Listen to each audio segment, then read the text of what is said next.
Equipment அளவுக்கு எல்லாம் போயிட்டு இருக்கிறேன்.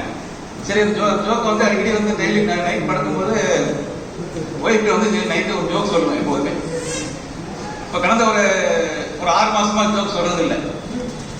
ஏன்னா என்னாச்சுன்னா, ஒரு நாள் பெரிய ஜோக் சொல்ல போறேன் அப்படின்னு சொன்னேன். என் மனைவி சொன்னா, நீ ஜோக் சொல்ல வேண்டாம் அப்படின்னா. நான் அதோட விட்டுருக்கணும். சரிம்மா, ஜோக் சொல்ல விட்டுருக்கணும். நான் ஏன் ஜோக் சொல்ல வேண்டாம்னு சொல்றாரு அப்படின்னு கேட்டேன்.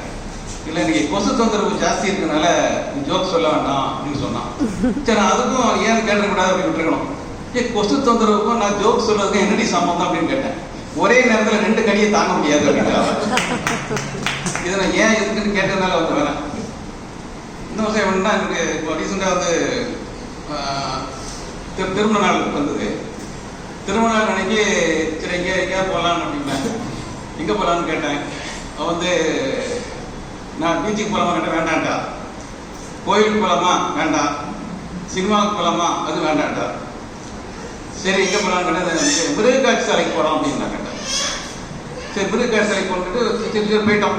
சரி, அதோட விட்டு வேண்டியதானே. அந்த மிருகக்காட்சியில் போயிட்டு, ஆமாம் நான் வந்து பீச்சுக்கு போகலாம்னு கேட்டேன், வேண்டான்ட்டேன். கோயிலுக்கு போகலாம்னு கேட்டேன், வேண்டான்ட்டேன். சினிமாவுக்கு போகலாம்னு கேட்டேன், வேண்டான்ட்டேன். எதுக்கு மிருகக்காட்சி சாலைக்கு வந்துட்டோம் அப்படின்னு கேட்டேன்.